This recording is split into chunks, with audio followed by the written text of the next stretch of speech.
Hello everyone, last class में अपन ने पढ़ा था विद्युत फ्लक्स, चैप्टर नंबर 2 अपन ने स्टार्ट कर लिया था और पार्ट फर्स्ट में अपन ने पढ़ा था विद्युत फ्लक्स। विद्युत फ्लक्स क्या होता है उसको वापस एक बार रिवाइज कर लेते हैं। Phi equals to E vector dot D A, ये अपन ने लिखा था। इसको इंटीग्रेट कर सकते phi equals to E dot D A, या अपन ने लिखा था phi equals to E dot A लिख सकते थे, या phi equals to E A cos theta, जिसको अपन कहते थे इलेक्ट्रिक फ्लक्स, विद्युत फ्लक्स। आज अपन बात करेंगे विद्युत फ्लक्स से रिलेटेड ही आगे आवेश वितरण के ऊपर। आवेश वितरण, अब अपने को पता है कि जैसे ये कोई चार्ज है प्लस क्यू चार्ज, इसकी वजह से अपन ने कहा कि यहाँ पर विद्युत क्षेत्र निकालना, तो अपन ने कहते थे के क्यू अपॉन आर स्क्वायर। इस आवेश को बोलते हैं, ये आवेश एक जगह वितरित है, ये क्वांटीकृत है, इसको बोलते हैं आवेश डिस्क्रीट है, विविक्त है। अगर आवेश सतत हो, सपोज करो कि ये एक चार्ज नहीं, एक पूरी की पूरी रोड आ जाए, जैसे ये कोई छड़ आ गई, अब इसके ऊपर जो चार्ज है यह इस तरीके से वितरित है, इस तरीके से चार्ज वितरित है। ये कोई तार आ गया, इस पे चार्ज वितरित है इस तरीके से। ये कोई स्फीयर आ गया, इसके अंदर अचालक गोला है, इसमें चार्ज इस तरीके से, चालक गोला है, इसके ऊपर चार्ज ऐसे हो गया। तो यहां पर अब प्रश्न आ जाता है कि अपन किस चार्ज को कंसिडर करते हुए इसको सोल्व करें क्वेश्चन को। जैसे अकेला चार्ज है तो अपन के क्यू अपॉन आर स्क्वायर विद्युत क्षेत्र निकल जाता है, लेकिन अगर चार्ज यूनिफॉर्मली डिस्ट्रीब्यूट हो, एक समान रूप से वितरित हो सकता है किसी द्विविमीय सतह पे हो, किसी त्रिविमीय सतह पे हो, किसी एक विमीय सतह पे हो, उस टाइम अपने को जरूरत पड़ती है सतत आवेश वितरण की, जो आगे पूरे चैप्टर के अंदर अपने काम आने वाली। तो स्टार्ट करते हैं सतत आवेश वितरण।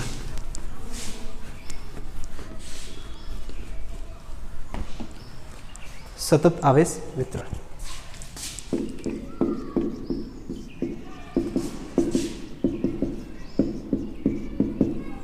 तो अपन क्या लिख सकते हैं, यदि आवेश का वितरण, कंटिन्यूअस चार्ज सिस्टम, यदि आवेश का वितरण किसी वस्तु पर सतत रूप से होता है, तब उसको किस तरीके से पढ़ना पड़ेगा। तो वो वितरण का जो तरीका है वो 3 प्रकार से हो सकता है। आवेश का सतत वितरण, सतत वितरण 3 प्रकार से होता है। हो सकता है वस्तु के एक विमीय रूप से हो सकता है, द्विविमीय रूप से हो सकता है, या फिर त्रिविमीय रूप से हो सकता है। इन तीनों प्रकार की वस्तुओं पे आवेश के वितरण के अकॉर्डिंग सतत आवेश वितरण डिफाइन होता है। तो सतत आवेश वितरण इन तीनों विमाओं के आधार पर या डायमेंशन के अनुसार, विमाओं के आधार पर, विमाओं के आधार पर 3 प्रकार का होता है। कितने प्रकार सतत आवेश वितरण, कितने प्रकार होगा? 3 प्रकार का। उसमें पहला प्रकार अपन लिख सकते हैं, यानी किसी वस्तु पर उसकी विमाओं के आधार पर जो आवेश वितरण होता है, सतत आवेश वितरण होता है, वो 3 प्रकार से पढ़ा जा सकता है। सबसे पहला होता है रेखीय आवेश वितरण, रेखीय आवेश वितरण, लीनियर चार्ज डिस्ट्रीब्यूशन या लीनियर चार्ज डेंसिटी।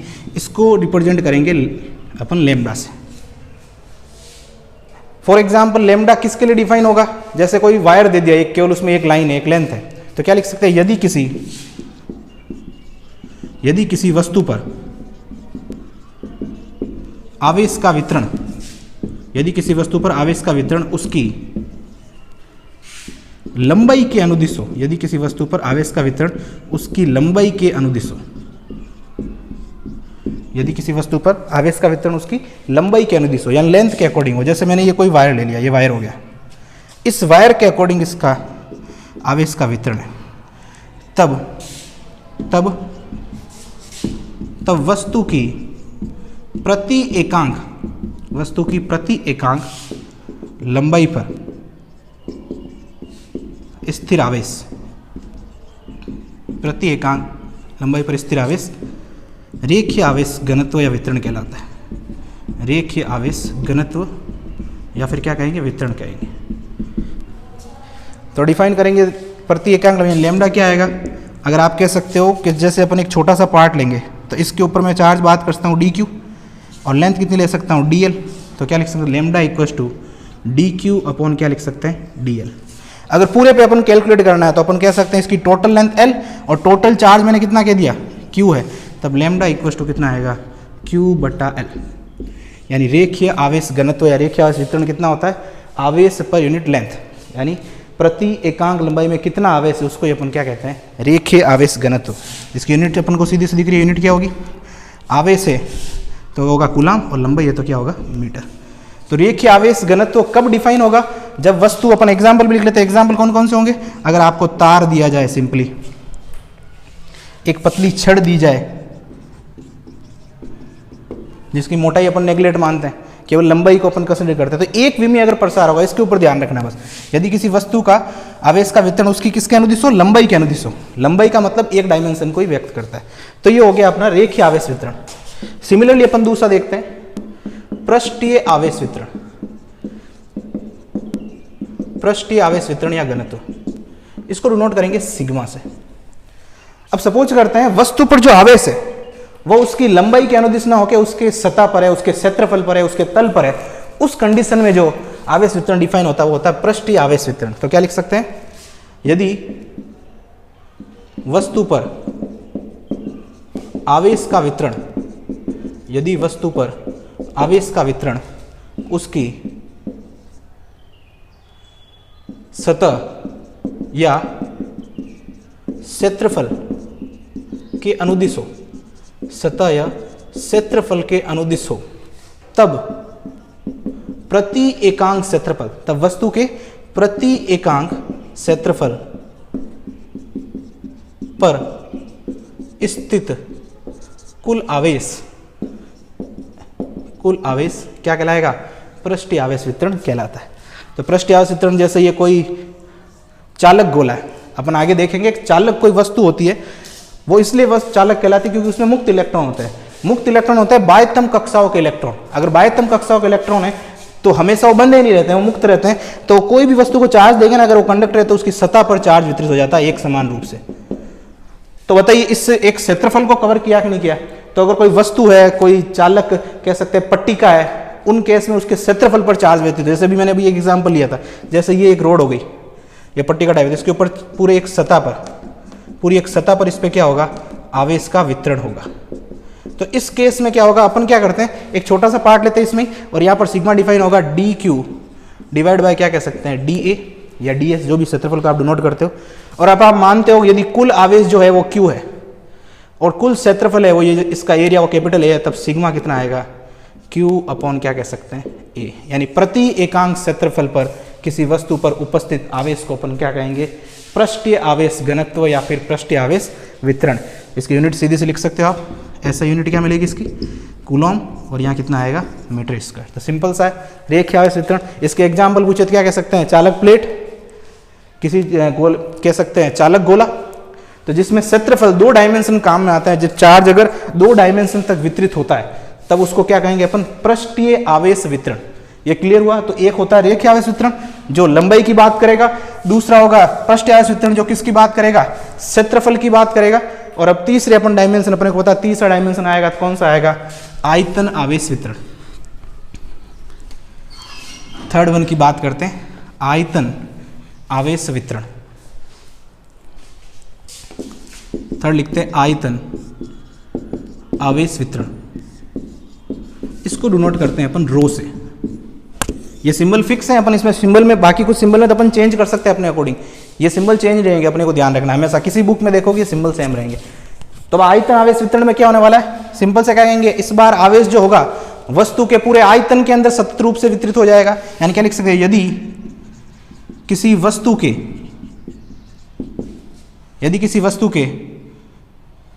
किसी वस्तु पर आवेश उसके संपूर्ण आयतन पर या संपूर्ण आयतन में वितरित हो, तब प्रति एकांक आयतन में उपस्थित आवेश क्या कहलाएगा? आवेश आयतन आवेश वितरण कहलाएगा। आयतन आवेश वितरण कहेंगे या कहते हैं। तो इस बार क्या होने वाला है? किसी वस्तु पर आवेश किसमें आ जाएगा? उसके कंप्लीट वॉल्यूम के अंदर आ जाएगा, पूरी सतह के अंदर आ जाएगा। तब उस टाइम क्या कहेंगे? प्रति एकांक आयतन में उपस्थित आवेश को अपन क्या कहेंगे? आयतन आवेश वितरण। अपन पढ़ेंगे आगे कुचालक गोला। कोई वस्तु कुचालक होती है ना, तो उसमें जो आयतन होता है पूरा का पूरा उसके अंदर उपस्थित होता है, क्योंकि चालक होता है उसकी सतह पर होता है, अंदर होता है। मतलब अंदर क्या है? गोले का क्या होता है? वॉल्यूम। गोले का क्या है? वॉल्यूम। अगर वॉल्यूम है तो पूरे वॉल्यूम के अंदर चार्ज डिस्ट्रीब्यूट हो जाता है। तो ये मान लिया इसका वॉल्यूम v है और ये टोटल चार्ज कितना है q। तो रो अपन क्या करेंगे, पहले तो स्मॉल के लिए फाइंड करेंगे, तो रो कितना डिफाइन होगा dq डिवाइड बाय dv, और अपन मानते हैं अगर कुल चार्ज कैपिटल Q और आयतन कैपिटल V है, dq स्मॉल ले लेते हैं, तो यहाँ से रो इक्वल टू कितना मिलेगा Q डिवाइड बाय कितना आएगा कैपिटल V, यानी चार्ज पर यूनिट वॉल्यूम, उसको अपन क्या कहेंगे आयतन आवेश वितरण। बताइए इसकी यूनिट क्या होगी, यूनिट लिखेंगे कूलॉम पर मीटर क्यूब, क्योंकि आयतन की यूनिट क्या होती है मीटर क्यूब।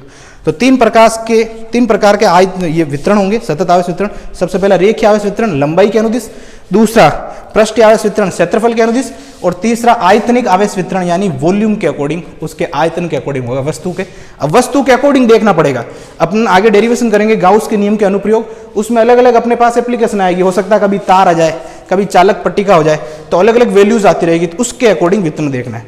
अब इसी के अकॉर्डिंग आगे देखते हैं, ये तो था सतत आवेश वितरण की डेफिनेशन। अब सतत आवेश वितरण के कारण विद्युत क्षेत्र कैसे होता है उसको देखते हैं। नेक्स्ट, सतत आवेश वितरण के कारण विद्युत क्षेत्र, तो सिंपल सी डेफिनेशन है, charge per unit length, charge per unit area और चार्ज पर यूनिट वॉल्यूम, ये तीन डेफिनेशन है। अब सतत आवेश वितरण के कारण विद्युत क्षेत्र, अपने को विद्युत क्षेत्र देखना है सतत आवेश वितरण के कारण। पहले बताओ, सिंगल अगर चार्ज होता, सिंगल चार्ज, ये सिंगल चार्ज है, ये कोई क्यू चार्ज, इससे आर दूरी पर कितना कहते हैं, के क्यू अपॉन कितना कहते हैं आर स्क्वायर, ये कहते हैं। लेकिन इस बार चार्ज डिस्ट्रीब्यूट है, किसी वस्तु पर सतत रूप से डिस्ट्रीब्यूट है, तो पहला अपन ने मान लिया रेखीय आवेश वितरण के कारण, रेखीय आवेश वितरण के कारण विद्युत क्षेत्र, अगर किसी वस्तु पर रेखीय आवेश वितरित है तब विद्युत क्षेत्र कैसा आएगा। जैसे ये कोई वायर हो गया, इस वायर के ऊपर इस तरीके से एक समान रूप से चार्ज वितरित है, तो निकालने का तरीका क्या रहेगा, अपन क्या करेंगे एक स्मॉल पार्ट इस पे कंसीडर करेंगे, छोटा सा अल्पांश लेंगे। अगर ये टोटल चार्ज Q है तो स्मॉल चार्ज इसका अल्पांश का कितना ले लिया dq, और ये लेंथ कितनी हो गई dl।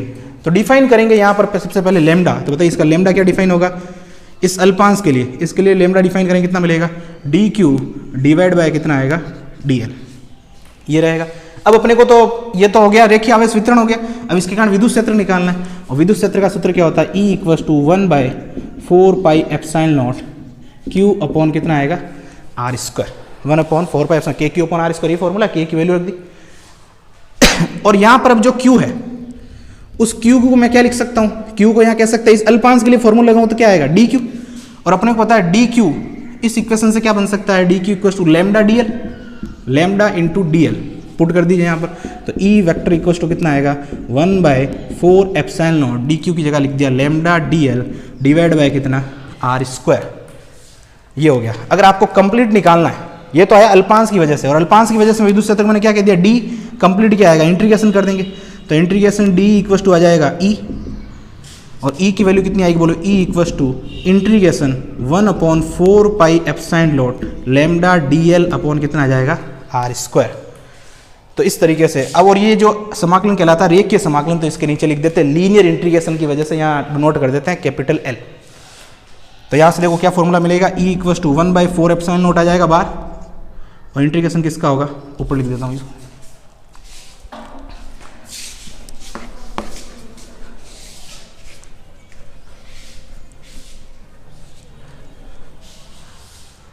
तो यहाँ से E वेक्टर का फॉर्मूला क्या मिलेगा 1/4πε0, और लैम्डा को भी आप बाहर ले सकते हो, इंटीग्रेशन हो जाएगा dl अपॉन कितना R स्क्वायर। वेक्टर फॉर्म में पूछे तो क्या करेंगे, ये वेक्टर और डॉट क्या लगा देंगे R के।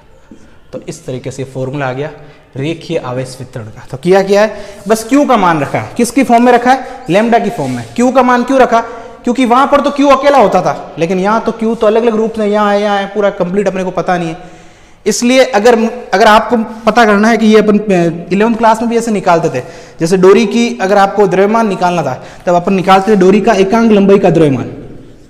अगर मैं कहूँ 1 मीटर डोरी की, 1 मीटर जो डोरी है उसका द्रव्यमान 1 किलोग्राम है, तो 10 मीटर का कितना आएगा, मल्टीप्लाई कर देते हैं। इसी प्रकार मैं कह रहा हूँ एकांक लंबाई का आवेश 5 कूलम है, तो बताओ अगर तार पूरे 10 मीटर का है तो कितना का आएगा, तो उसको 5 को से मल्टीप्लाई कर देंगे 10 से।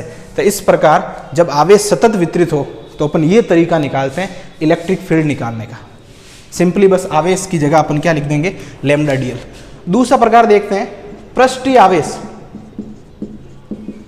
पृष्ठीय आवेश वितरण के कारण विद्युत क्षेत्र, इस बार अगर आवेश पृष्ठीय आवेश वितरण है तब विद्युत क्षेत्र कितना होगा। जैसे ये कोई सरफेस थी, इसके क्षेत्रफल पर कोई आवेश है और आपने केवल इतना छोटा सा क्षेत्रफल कंसीडर किया, तो इस क्षेत्रफल को मैंने क्या कह दिया, डी ए, और यहाँ पर जो चार्ज है उसको क्या नाम दे दिया, डी क्यू। ये छोटा सा एक क्षेत्रफल ले लिया, ठीक है ना, पूरे क्षेत्रफल में मैंने एक छोटा सा क्षेत्रफल की बात की। तो यहाँ पर आप कहोगे कि यहाँ डिफाइन होगा सिग्मा, तो सिग्मा कितना लिखोगे, डी क्यू डिवाइड बाई क्या लिखोगे, डी ए। तो बताइए यहाँ से डी ए कितना आएगा, सॉरी डी क्यू कितना आएगा, आप लिखोगे सिग्मा इंटू कितना लिखोगे, डी ए। अब विद्युत क्षेत्र निकाल सकते हैं इसकी वजह से, विद्युत क्षेत्र जैसे आपको विद्युत क्षेत्र यहाँ निकालना है इस जगह पे, तो ये आर डिस्टेंस पे आपको विद्युत क्षेत्र निकालना है, ये आर डिस्टेंस हो गई, पॉइंट पी हो गया। तो यहाँ ई वेक्टर कितना कहोगे, बोलो अल्पांश की वजह से डी कैसे नहीं, 1/4 पाई एप्सिलॉन नॉट के क्यू, क्यू की जगह क्या लिख दोगे, d q upon r square, तो कितना आएगा 1/4 pi epsilon not, d q की जगह क्या लिख सकते हैं, सिग्मा डी ए अपॉन कितना आ जाएगा, आर स्क्वायर। ये आ गया अल्पांश की वजह से विद्युत क्षेत्र। अब अपने को निकालना है कुल विद्युत क्षेत्र यानी ई, इस पूरी पृष्ठीय सतह की वजह से अपन इंटीग्रेशन कर देंगे, तो इंटीग्रेशन डी इक्वल टू कितना आ जाएगा, ई, तो ई अपने को कितना मिलेगा, इंटीग्रेशन। तो इस बार पृष्ठ का इंटीग्रेशन है तो यहाँ लिखते हैं एस, एस मतलब सरफेस इंटीग्रल, पृष्ठीय समाकलन, वो कितना आएगा 1/4 pi epsilon not sigma D A divide by कितना, आर स्क्वायर। और इसको क्या लिखा जा सकता है, ई वेक्टर इक्वल टू क्या लिख सकते हैं, 1/4 पाई एप्सिलॉन नॉट बार, सिग्मा भी बार आ जाएगा, इंटीग्रेशन किसका होगा, d A upon r square dot क्या हो जाएगा, आर कैप। तो एक प्रोसेस जैसी चल रही है, सिंपली एक के पीछे पीछे अपन डेरिवेशन कर रहे हैं, एक जैसा ही चल रहा है, कुछ नया नहीं इसके अंदर। अब देखते हैं आगे इसका थर्ड पार्ट और लास्ट, वॉल्यूम आवेश वितरण की वजह से आयतन आवेश वितरण।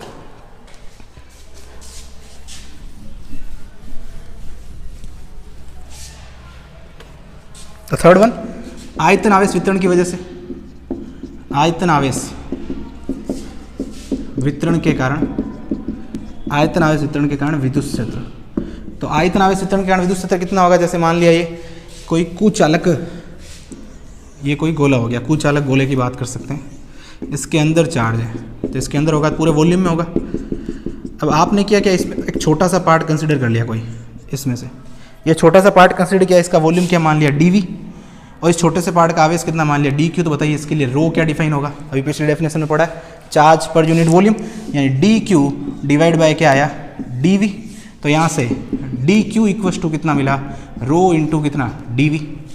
तो बताइए इस छोटे से पार्ट के कारण यहाँ जैसे आर दूरी पर बिंदु पी पर कितना विद्युत क्षेत्र होगा, तो आप कहोगे कि छोटे से पार्ट के कारण डी आएगा 1/4 pi epsilon not d q upon r square. Value रखोगे d equal to 1/4 pi epsilon not, d q की जगह रखोगे rho into d v divide by कितना आएगा, आर स्क्वायर। अब आपको पता है क्या होने वाला है, रो को इधर लाना, इंटीग्रेशन करना है, तो क्या मिलेगा, E equal to integration d, और इसकी वैल्यू कितनी आएगी 1/4 पाई एप्सिलॉन नॉट तो आ जाएगा बाहर, इसके साथ रो को भी ले सकते हैं बाहर, इंटीग्रेशन किसका होगा, d V upon r square, और वेक्टर फॉर्म में लिखना है तो क्या लिख देंगे, डॉट आर कैप। तो ये हो गया अपना, कह सकते हैं वॉल्यूम चार्ज डेंसिटी की वजह से इलेक्ट्रिक फील्ड। तो आप तीनों फॉर्मूले में देखेंगे, तीनों फॉर्मूले में क्या हो रहा है, कभी क्षेत्रफल आ रहा है, कभी क्या आ रहा है आयतन, और कभी क्या आ रही है, लेंथ आ रही है। तो इस तरीके से अपन कैलकुलेट कर सकते हैं, ये कॉन्सेप्ट आगे अपने काम आने वाला है। तो ई वेक्टर मिलेगा, तो तीन तरीके के चार्ज डिस्ट्रीब्यूशन होते हैं, तीनों तरीके के चार्ज डिस्ट्रीब्यूशन करने का तरीका क्या होगा, अपन सबसे पहले अल्पांश लेंगे, अल्पांश की वजह से विद्युत क्षेत्र निकालेंगे, फिर आगे सोल्व करेंगे। इस समाकलन को बोलते हैं आयतन समाकलन, यानी वी से वॉल्यूम इंटीग्रल बोलते हैं। तो ये हो गया सतत आवेश वितरण और सतत आवेश वितरण के कारण विद्युत क्षेत्र। नेक्स्ट वीडियो लेक्चर में बात करेंगे अपन गाउस के नियम की। Thank you.